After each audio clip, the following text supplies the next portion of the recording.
Assalamualaikum warahmatullahi wabarakatuh.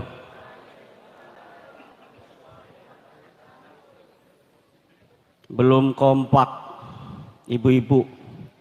Assalamualaikum warahmatullahi wabarakatuh.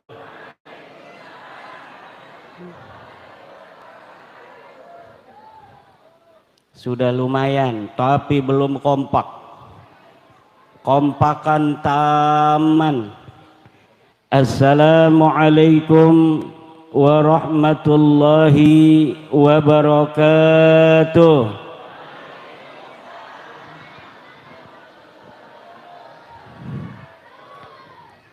Hamdan lillah, salatan wa salaman ala rasulillah Sayyidina Muhammad ibn Abdillah alladhi wulida fi Makkah al-Mukarramah wa dufina bil Madinah al-Munawwarah la nabiyya ba'dah. Ya Hayyu ya Qayyum, ya Hannanu ya Mannan, ya Dayyanu ya Sultan, ya dzal jalali wal ikram. Amma ba'du, faya ashabal fadail, hadaratil mukarramin, para tokoh, para kiai, wabil khusus sahibil bait Kiai Haji Muhammad Sulhan, orang tua kita bersama dari Jetis Al-Mukarram, sahibil fadilah, ayahanda Kiai Wahib Mahfuz, Ketua Perjuangan Wali Songo Indonesia Kabupaten Kebumen Kiai Haji Musta'in, Kiai Haji Buntas, Kiai Haji Bahri, Kiai Haji Muntaha, dan seluruh para kiai-kiai yang hadir, Ketua PCNU Kabupaten Kebumen, Ketua Ansor Kabupaten Kebumen, Panglima Banser, Panglima PWI yang mewakili dari Kepolisian Republik Indonesia, Tentara Nasional Indonesia, para kesepuhan Kampung Kaliwungu, Desa Klirong, Desa Kaliwungu, Kecamatan Klirong, Kabupaten, Provinsi, Negara, Presiden, makan siang, alhamdulillah. Baru kali ini selama Indonesia merdeka ada makan siang gratis, alhamdulillah. Ibu-ibu ndak usah masak, suaminya kasih aja makan siang Prabowo gitu, alhamdulillah. Desa Klirong ini, Klirong, Desa Kaliwungu itu di Kendal, ada pondok pesantren Kaliwungu, ada Apik, ada Aris, ada pondoknya Dim dan lain sebagainya. Saya pernah ngaji tafsir Jalalain dengan Asirul Jalil di Kaliwungu. Desa Kaliwungu, Kecamatan Klirong. Ini Klirong ini kali punya rong, terowongan. Jadi rong itu terowongan kan. Ini adalah jejak-jejak daripada kemegahan Kesultanan Mataram. Prajurit-prajurit Mataram itu zaman dulu sudah bisa membuat terowongan dari Mataram sampai Kebumen. Kalau kita baca sejarah di Vietnam itu Viet Cong, tentara-tentara gerilya dari Vietnam Dia dapat mengalahkan Amerika itu diantaranya karena adanya rong-rong, terowongan-terowongan yang dibangun sebagai basis penyerangan dan persembunyian tentara-tentara Vietcong. Amerika kalah oleh Vietnam karena adanya terowongan-terowongan tentara. Ternyata teknologi terowongan itu ratusan tahun yang silam sudah ada di Pulau Jawa, yaitu dari Kerajaan Mataram. Memang menurut siapa namanya penjelajah dari Portugis, namanya Tommy Pires itu bikin sebuah buku namanya buku harian daripada Tommy Pires ketika datang ke Jawa. Ketika Tommy Pires dari Portugis datang ke Jawa, Tommy Pires mencatat bahwa pada tahun 1500-an di Pulau Jawa ini sudah ada kapal-kapal besar yang dibikin oleh orang-orang Jawa. Kapal Portugis yang paling besar itu namanya Anuncidia. Panjangnya 70 meter. Tapi kapalnya orang Jawa itu bisa mencapai 300 meter. Jadi betapa teknologi yang dimiliki oleh orang Jawa sebelum dijajah oleh Belanda itu lebih hebat daripada Eropa. Kesultanan Mataram itu sebelum dijajah Belanda sudah bisa bikin meriam dan banyak pabrik meriam. Kesultanan Banten Sultan Tirtayasa 1600 itu sudah bisa bikin bedil. Ada pabrik bedil, ada pabrik mesiu di Kesultanan Banten sebelum dijajah oleh Belanda. Setelah dijajah oleh Belanda, kebesaran kita sebagai orang Jawa kemudian hari demi hari dikikis, kemudian diberikan sejarah-sejarah palsu bahwa orang Jawa orang primitif, orang Jawa leluhurnya tidak hebat, orang Jawa leluhurnya kampungan, sehingga satu generasi demi generasi itu tertanam di hati orang-orang Jawa bahwa orang Jawa bukan orang yang maju di masa lalu. Inilah cara penjajah untuk menghancurkan suatu bangsa dengan memberikan doktrin kepada masyarakat yang dijajah bahwa mereka keturunan orang-orang rendah. Padahal sudah terbukti orang Jawa keturunan orang-orang yang berperadaban tinggi. Peradaban di dunia ini yang tersisa hari ini selain di Mesir, Yunani, juga di Indonesia. Borobudur, Roro Jongrang, Prambanan, Gunung Padang, itu adalah sisa-sisa bahwa leluhur kita dulu adalah orang-orang yang hebat, orang-orang yang maju. Maka jangan mau diomongin bahwa kita ini keturunan orang-orang rendah, orang-orang Jawa keturunan orang-orang primitif yang tidak tahu teknologi. Itu semua adalah doktrin untuk menjajah kita orang Jawa, orang Nusantara, agar apa? Agar kita menjadi mudah untuk dikuasai bangsa asing, bangsa selain bangsa Indonesia. Nah, Isra Mi'raj pada hari ini, Kampung Kaliwungu, Desa Kaliwungu ini, selain ngomong masalah sholat, juga ngomong masalah teknologi.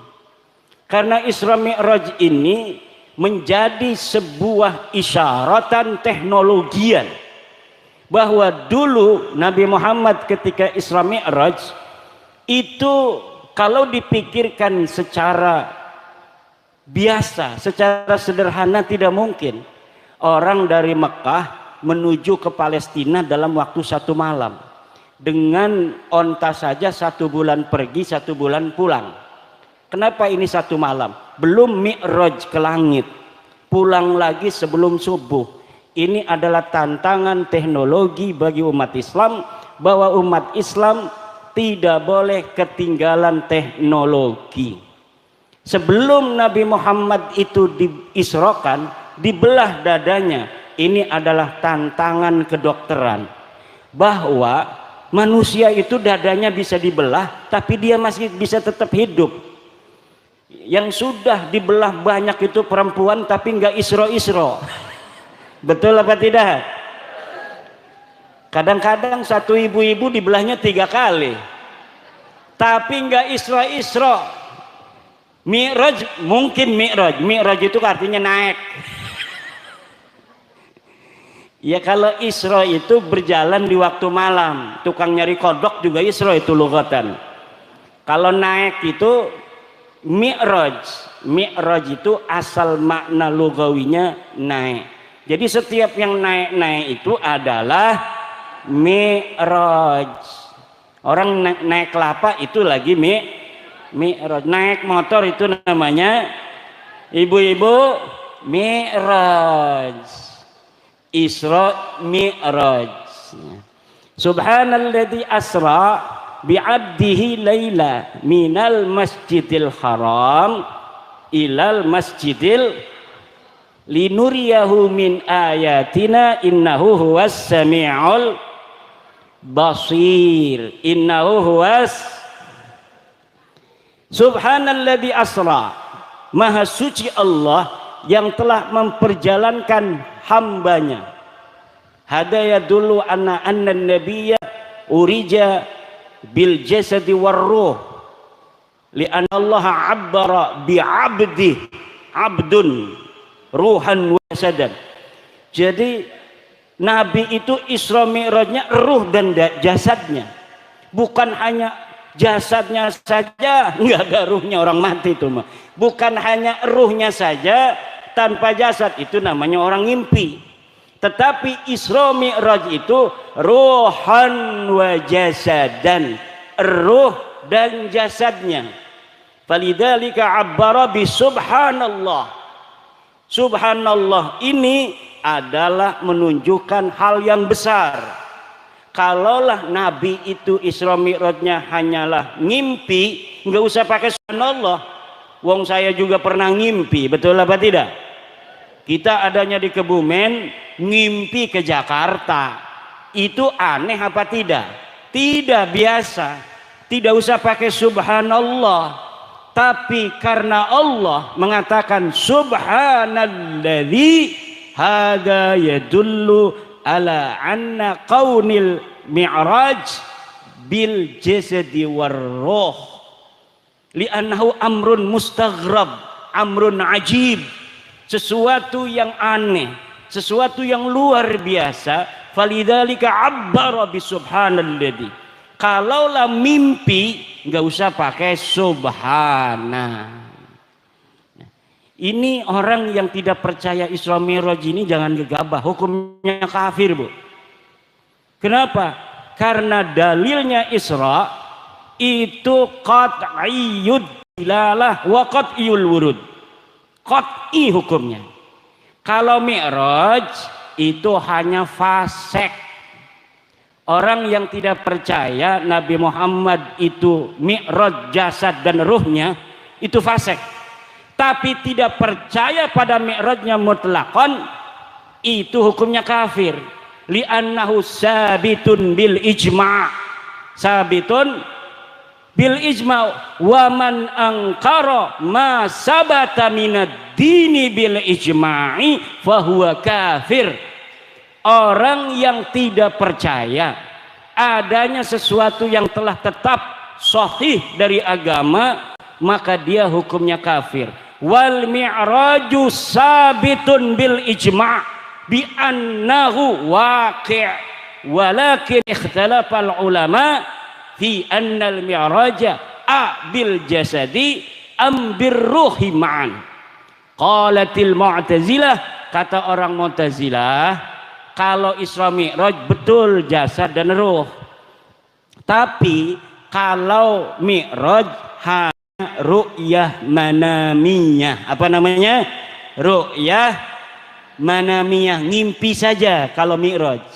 Tapi mi'rajnya terjadi karena itu sabitun bil ijma bil ahadisil mutawatirah. Hadis-hadisnya mutawatir. Nabi pergi ke langit pertama, nggak boleh masuk dengan Jibril. Ditanya, hei Jibril, kamu siapa? Saya Jibril. Wa man ma'aka, siapa yang bersama kamu? Muhammad. Aursila, apakah dia sudah diangkat jadi rasul? Naam. Tafadhol. Baru masuk. Setelah di langit kedua dijaga lagi. Hei, mau kemana lo? Siapa lo mau masuk langit kedua? Ana Jibril. Wa man ma'aka, siapa yang bersama kamu? Muhammad. Abu Isa, apakah dia sudah diutus jadi nabi? Betul, dia sudah diutus. Baru dibuka. Susah bu mau mi'raj itu. Susah mau mi'raj. Makanya kata Imam Kusyairi, al-mi'raju la yaqa'u li ghairil Mustafa. Mi'raj itu tidak terjadi bagi selain Nabi Muhammad sallallahu alaihi wasallam. Ada orang ngaku-ngaku mi'raj semalam 70 kali bu. Orang ini namanya Faqih Muqaddam. Dia berkata, urijabi ilas sama'i sab'ina marrah fi lailatin wahidah. Aku, kata Faqih Muqaddam, mi'raj semalam itu 70 kali. Dan ontaku ini dia ta'rifu tara'iqas sama, dia mengenal jalan-jalan di langit seperti mengenal jalan-jalan di bumi. Masya Allah. Kata orang-orang Faqih Muqaddam itu kafir. Kata orang-orang kiai-kiai Indonesia ngomong di YouTube bahwa Faqih Muqaddam kafir karena dia mengaku bisa mi'raj ke langit.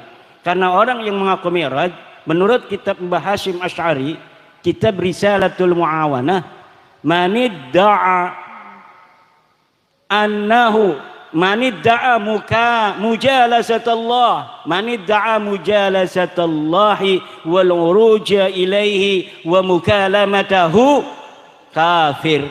Siapa orang yang mengaku bahwa dia mujalasatullah, dapat duduk bersama Allah, awil uruja ilaihi, atau mi'raj ke sana ke Allah, au mukalamatahu, atau dia ngobrol dengan Allah, fahuwa kafir, maka dia hukumnya kafir.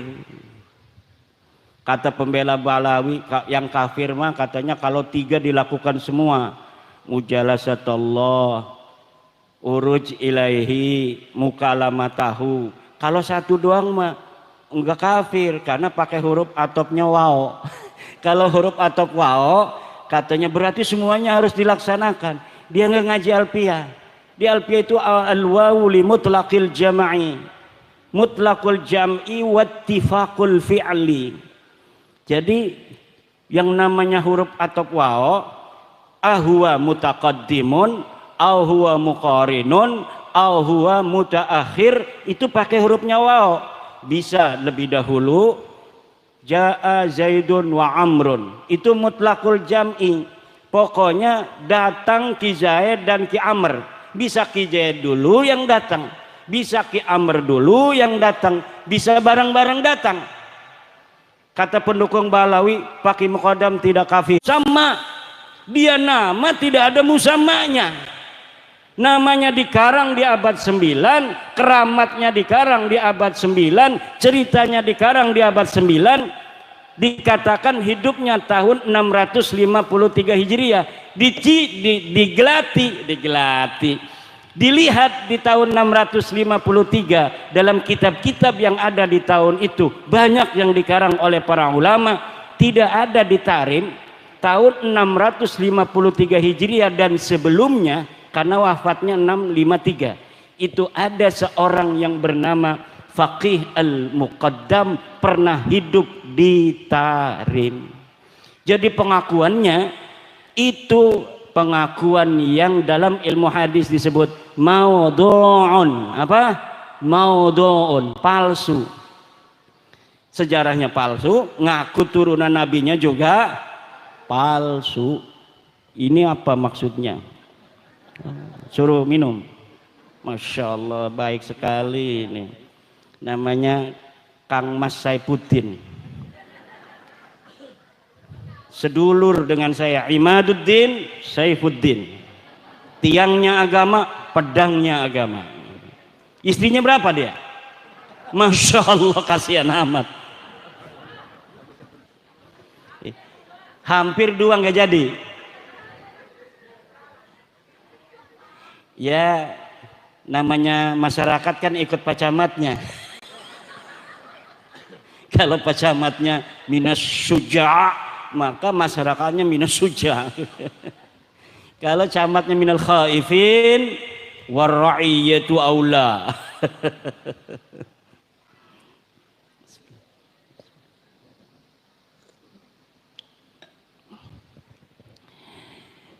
Saya ibu-ibu ngomong pakai muqaddam sebagai orang bayang yang tidak ada sejarahnya, tidak ada sosoknya, ini disangka dibayar oleh Cina katanya.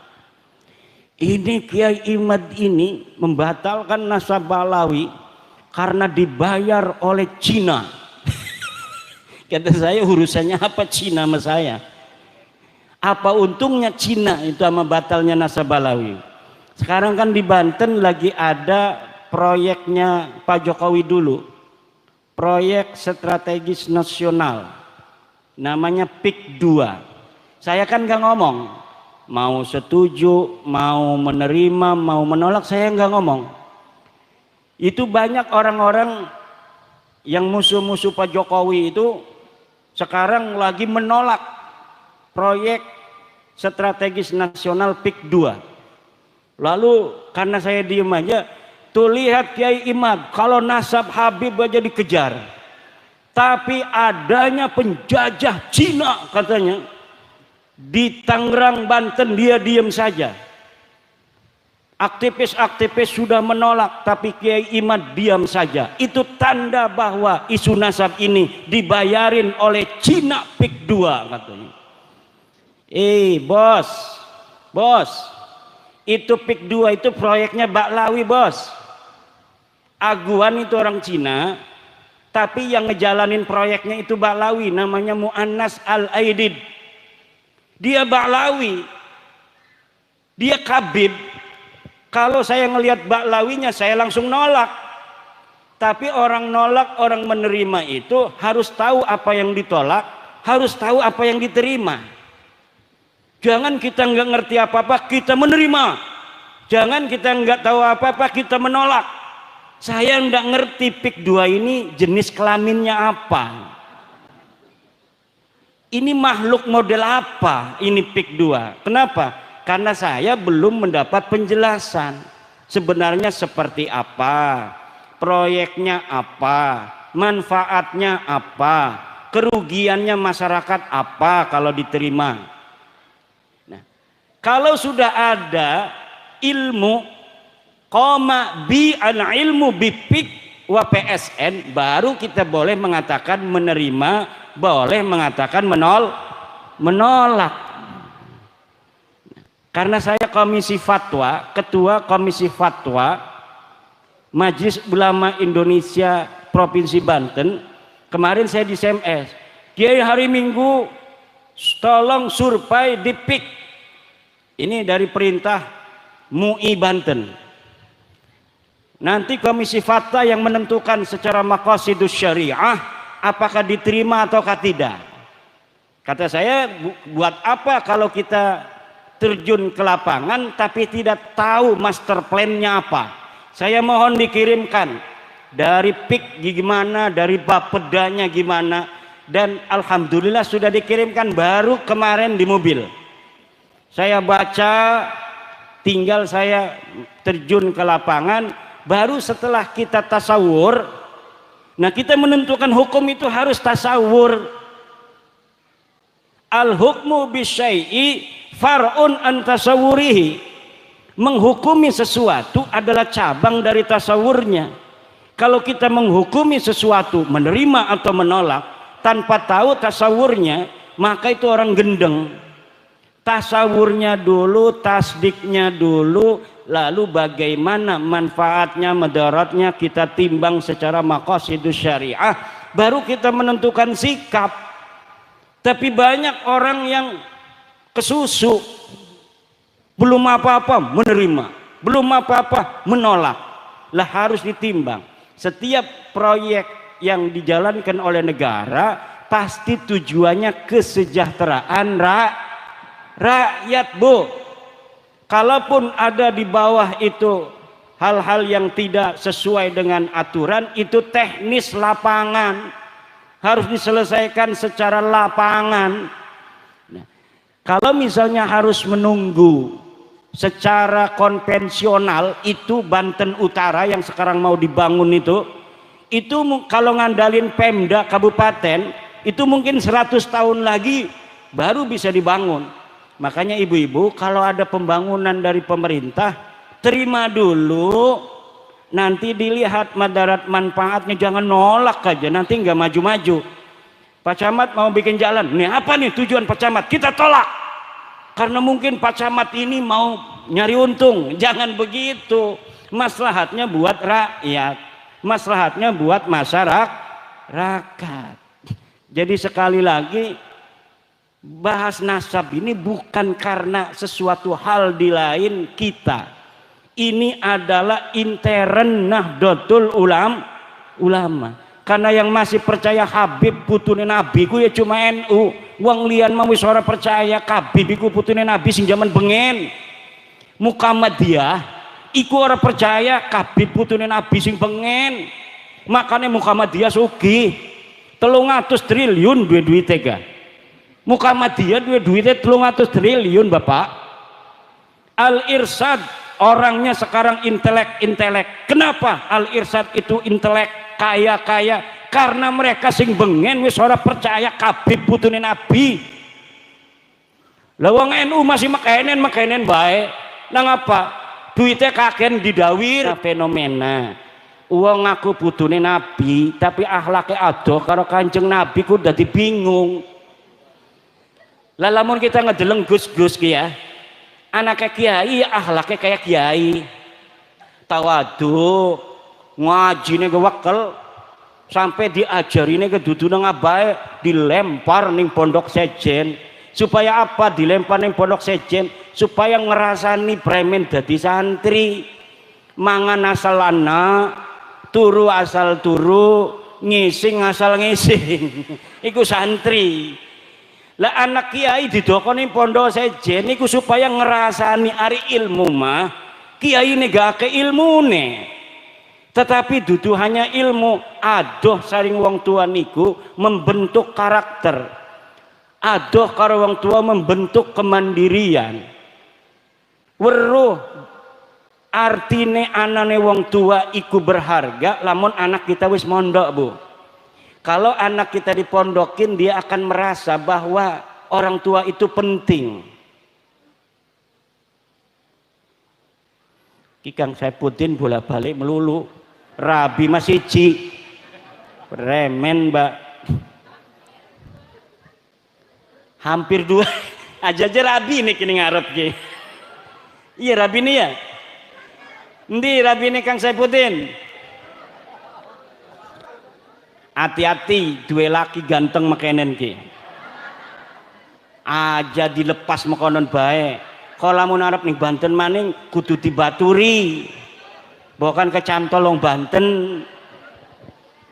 Kayak kita ki didampingi baik nang rabi karena weruh uang kebumen ayayu, bukan kecantolong kebumen ngaku nih kundi rabi kita nih kantika.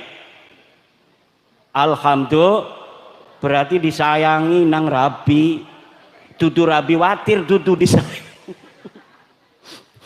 Ligane mewatir, dudu sayang.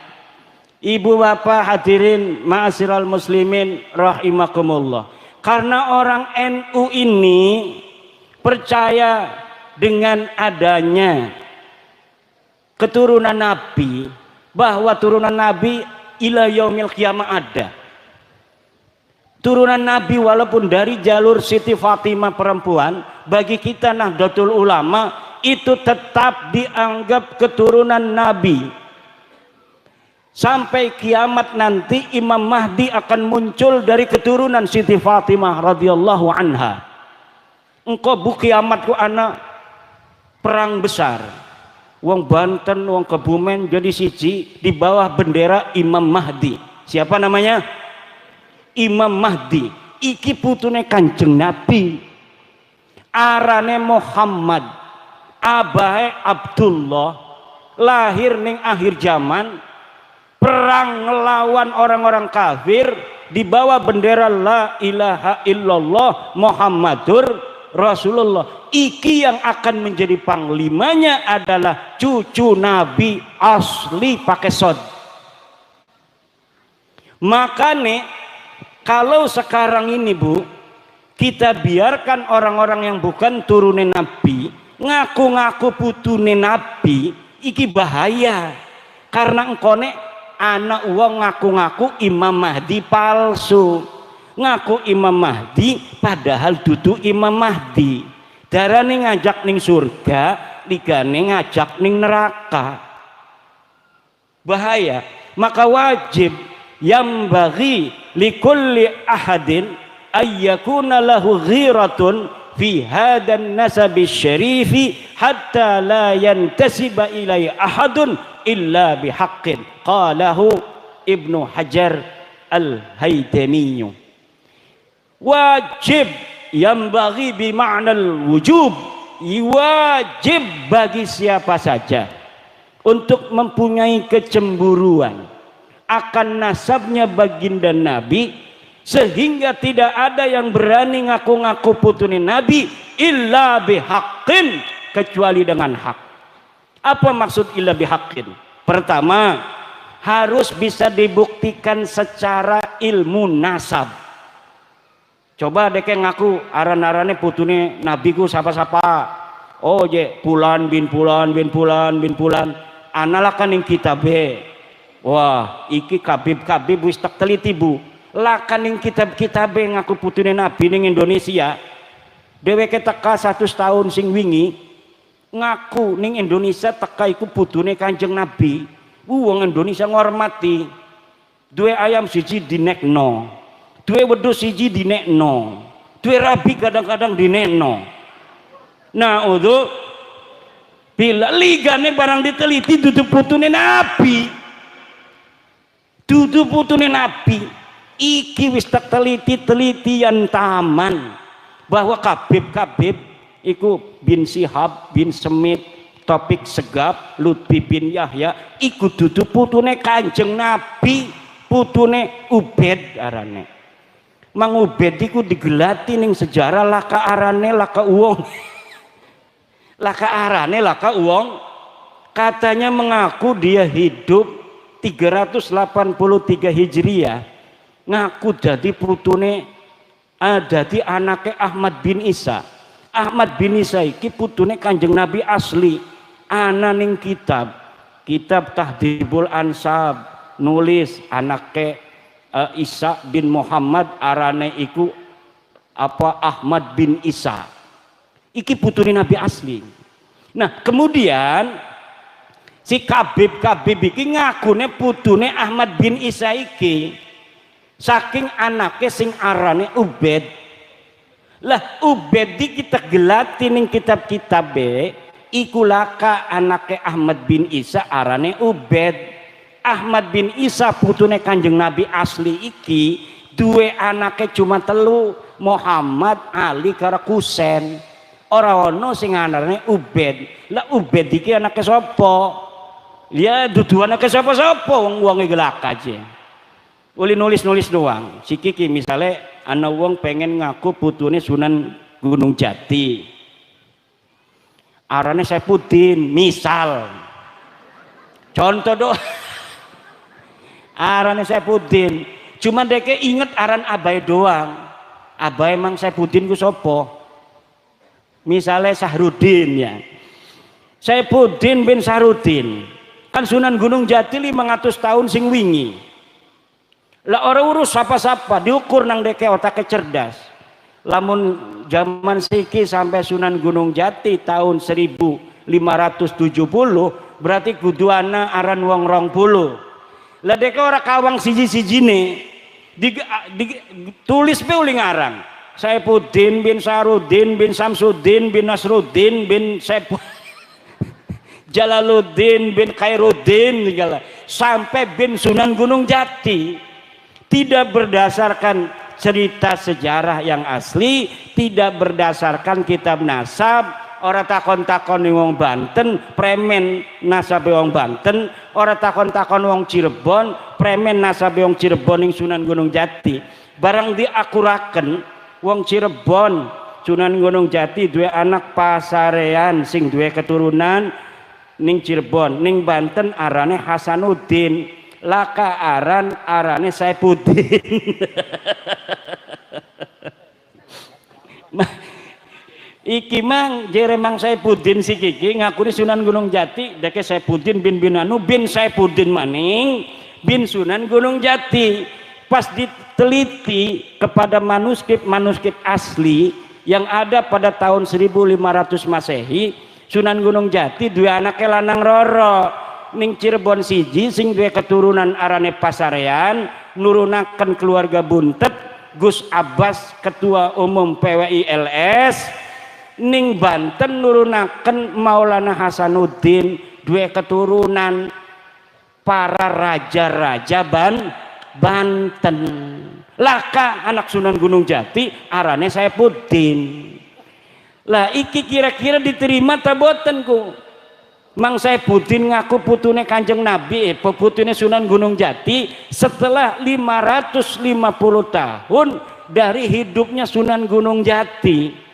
Sementara kitab-kitab yang ada menerangkan anak yang berketurunan laki-laki dari Sunan Gunung Jati cuma Pangeran Pasarean dan Maulana Hasanuddin Banten. Pasti ki aran Saifuddin ngakune Saifuddin niki anak Sunan Gunung Jati mbeke lahir di dokoning perahu, kemudian di tengah kening laut kegawa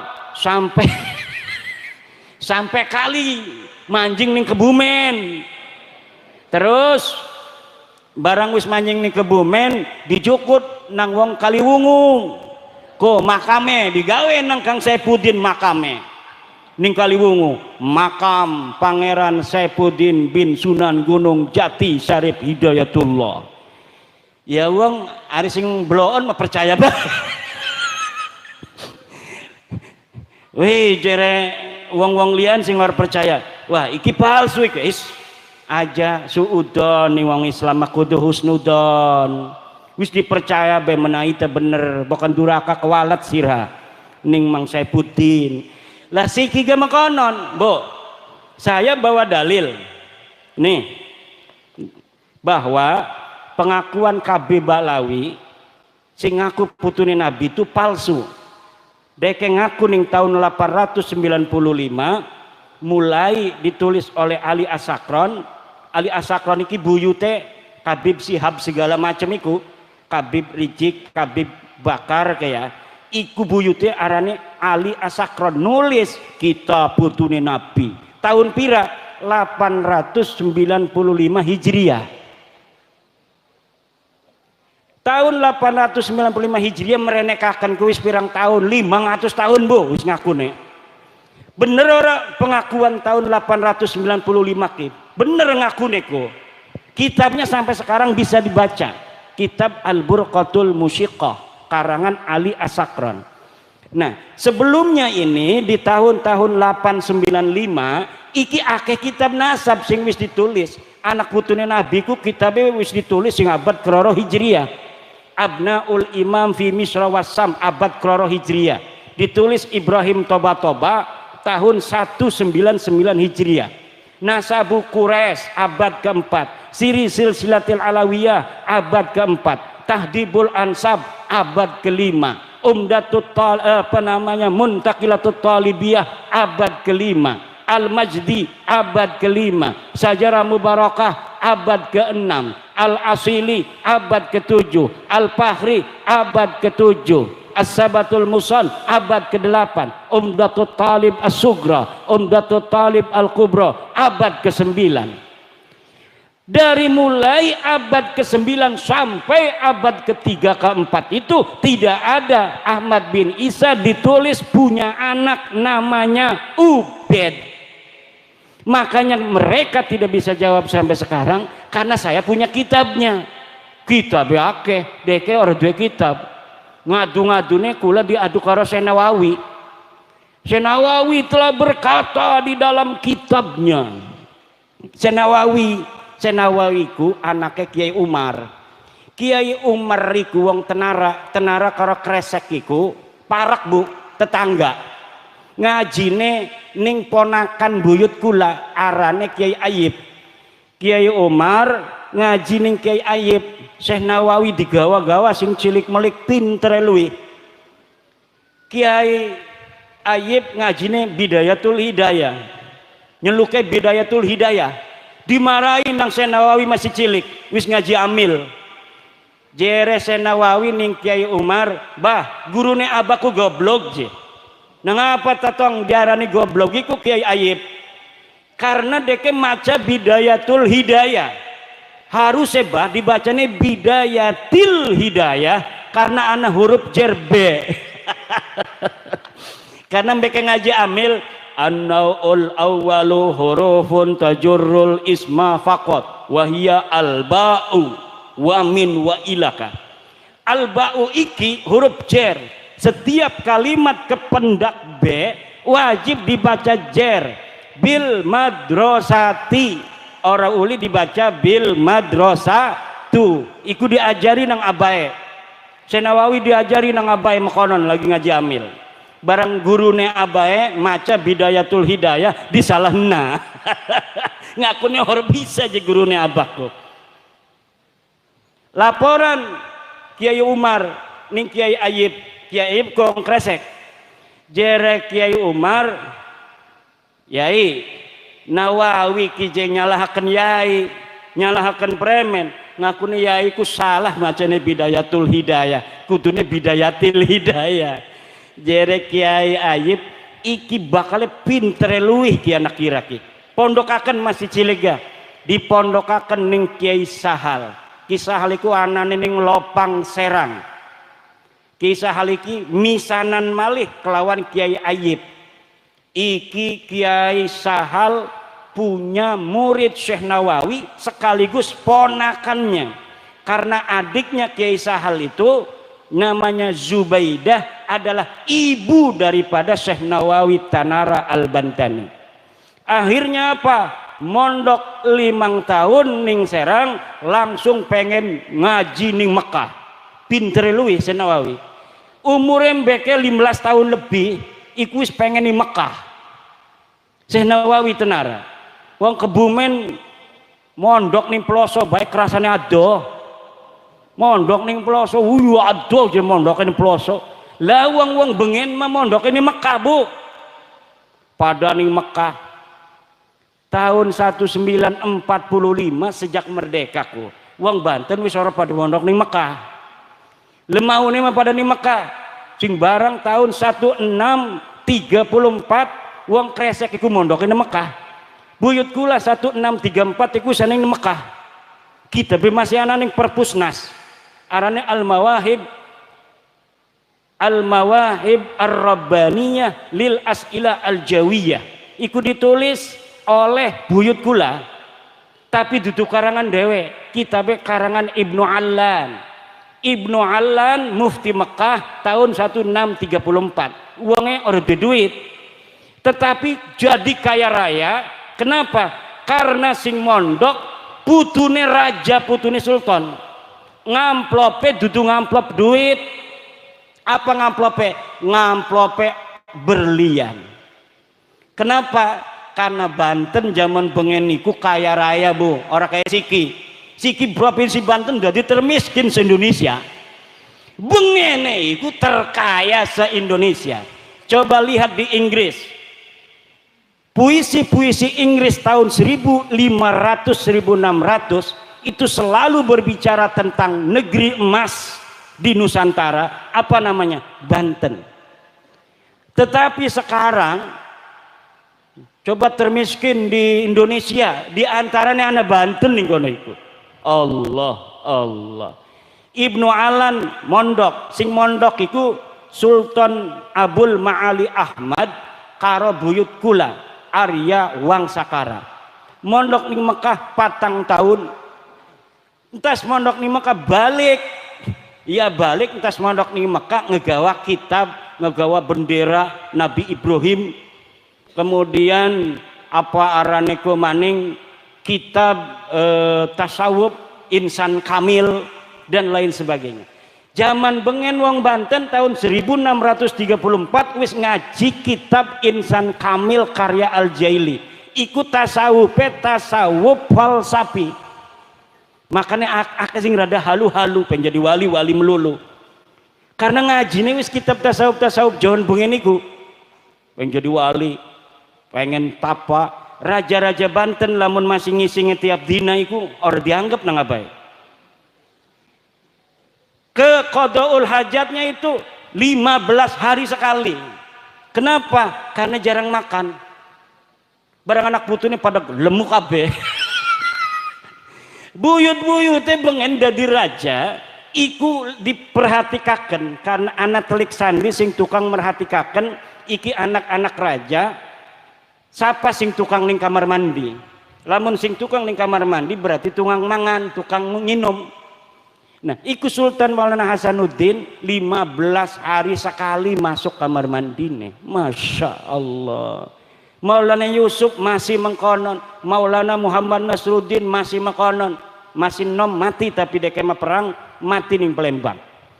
Dua anak Sultan Maulana Abul Mapahir masih mengkonon. Dua anak Sultan Abul Ma'ali Ahmad masih mengkonon. Dua anak Sultan Tirtayasa masih mengkonon. Kuru Sultan Tirtayasa uangnya kuru masih ana lukisanane ning Inggris. Setelah dikuasai Belanda, entah Sultan Tirtayasa embeke pada biasa kena penyakit. Pada pengen ake mangan, embeke pada lemu-lemu potone. Dideleng nang kula foto duta besar Banten gena Inggris wis lemu wonge. Wah, iki wis akeh mang. Iku sedurunge kuru-kuru tukang tapak. Alhamdulillah. Banten karo Mataram iku sedulur. Saking duhure pada tapi saingan barengan. Iku Sultan Agung duwe pabrik meriam. Sultan Agung duwe pabrik meriam ngelawan Belanda. Wah, lamun Banten kalah maning kita di anak buah kita teger iki. Jadi Banten pengen dikuasai Belanda kalah, tinggal Banten di sedurung kalah. Jadi siapkan meriam. Jere Sultan Mataram, Sultan Agung. Siapkan meriam. Latihan ngadepin di Surabaya. Dua, antem majur sing dilatih-latih. Coba jajal ning Kulon, ning arah Banten. Barang ning arah Banten di dokone cepluk lah kasih ngejebluk. Iki keramat jinjiban bengen ku. Jadi asal diarahaken belatiannya ku ning arah Banten. Iku orang muning, orang meledak, jebluk. Iki masih ana ning buku historia sejarawan. Coba deleng ning apa arane internet. Mataram serang Banten, meriamnya nggak ngejebluk-jebluk. Itu masih ada sampai sekarang. Yang nyatet siapa? Apakah orang Banten? Enggak, orang Banten nggak tahu apa yang terjadi di Mataram. Zaman bengen lah ke medsos. Jadi wong Mataram dewek sing nulis. Asal Arab nyerang Banten, iku meriam latihan iku laka sing ngejebluk. Bahkan coba penasaran jadi Sultan Jogjaku. Coba sebalen maning ngejebluk orang merana, ngejebluke ning jero meriame. Buledak. Jadi meriame milu hancur. Bengi-bengine Sultan Mataram ngimpi pada bisulan. Barang ngimpi bisulan isuk-isuk masih gatel. Gatel. Iki gara-gara penasehat kon nyerang Banten iki je. Wis ora uli nang abae Sultan Agung deke iku anake Sultan Agung arane Amangkurat. Wis ora uli nang aba kepengen aja gawat-gawat sira macem-macem wani nyerang Banten.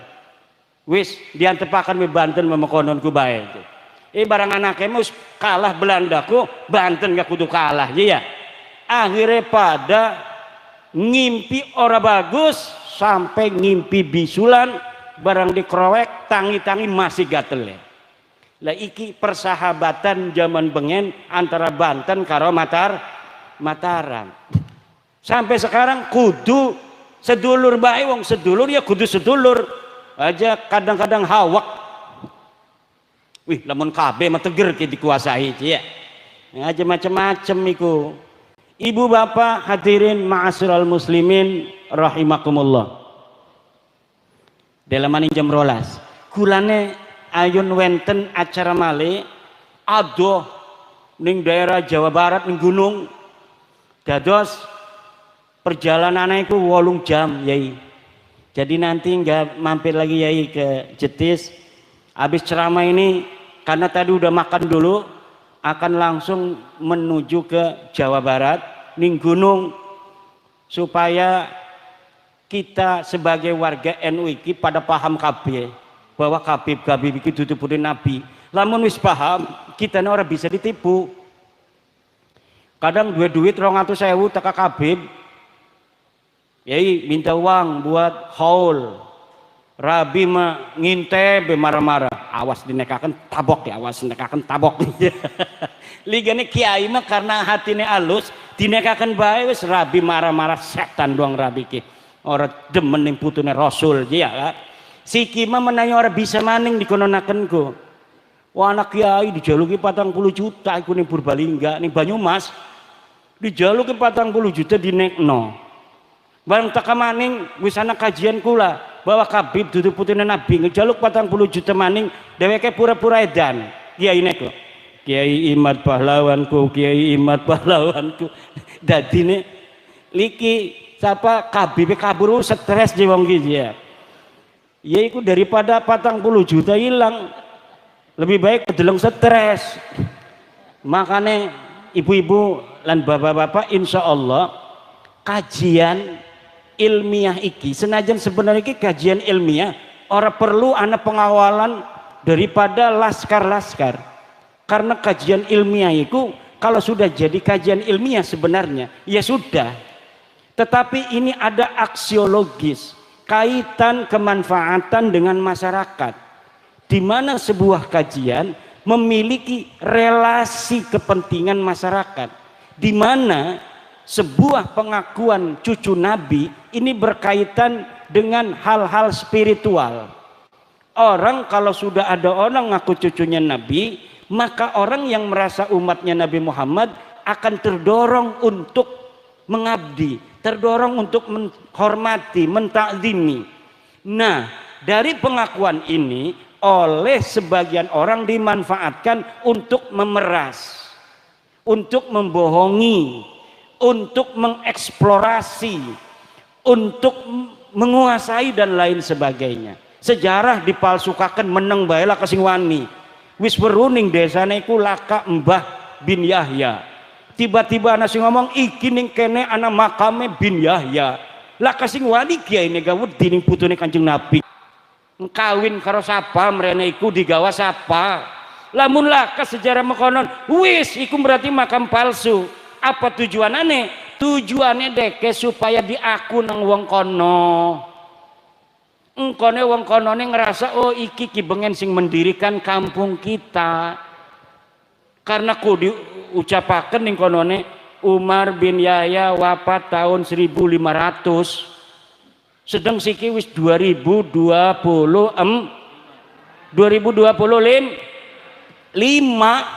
ratusan tahun wis. Wah, aja-aja sing ora-ora makan bener iki. Bengene berarti sing ngedirikan kampung kita ke Habib je. Arane Umar bin Yahya kumbuktine makamnya nang kono.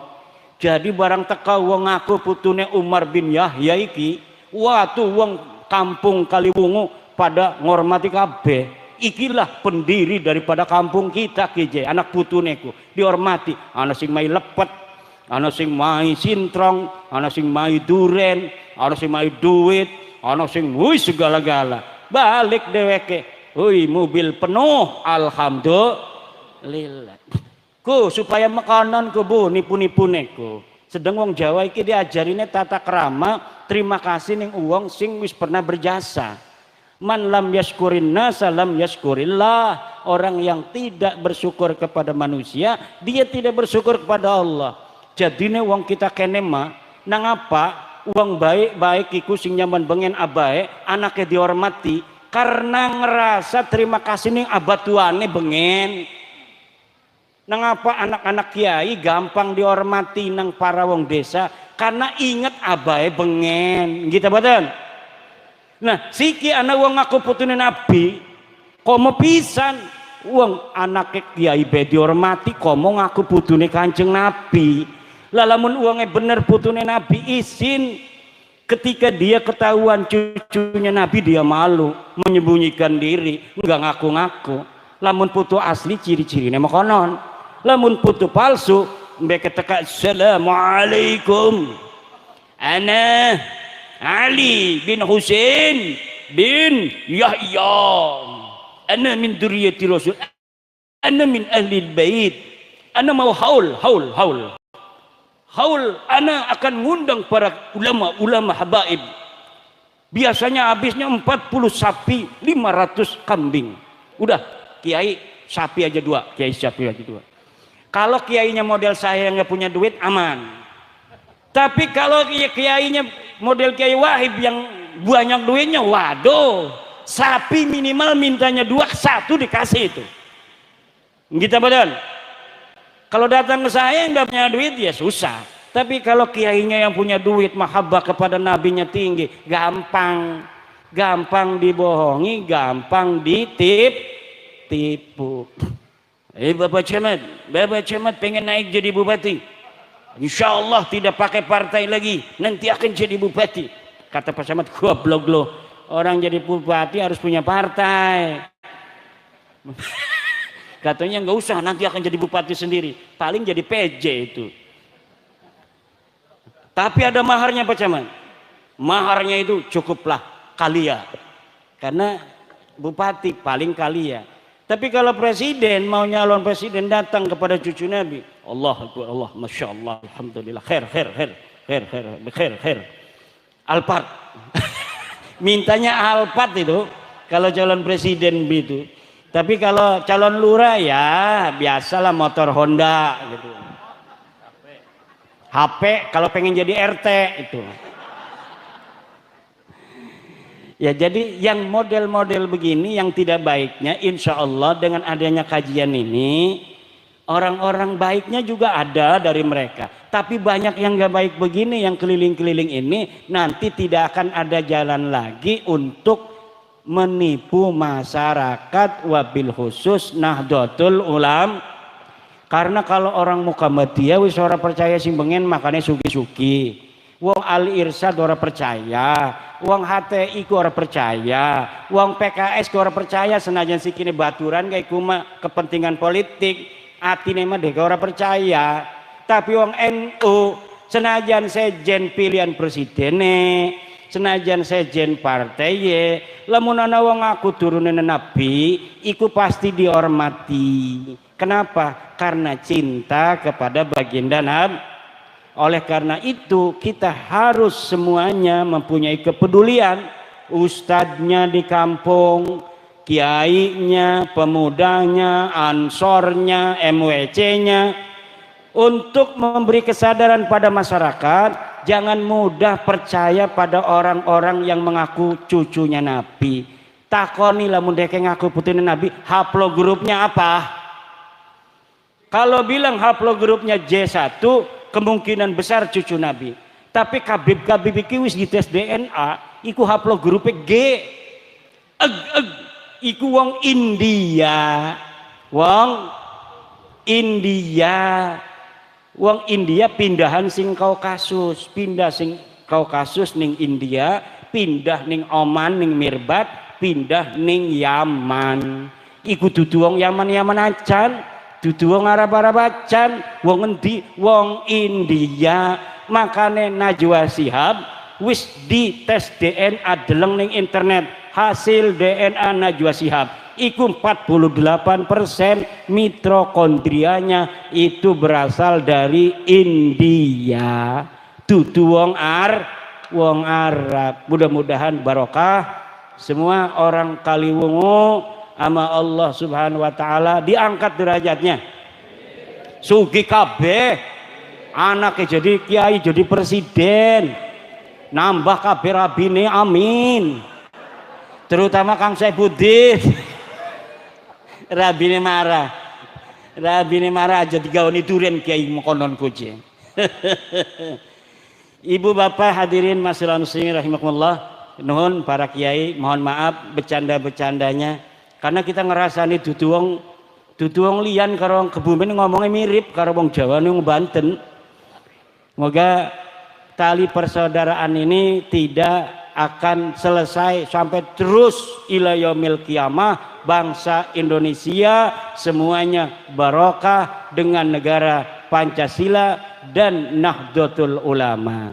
Wallahu huwal muwaffiqu ila aqwami thoriqin. Wassalamualaikum warahmatullahi wabarakatuh.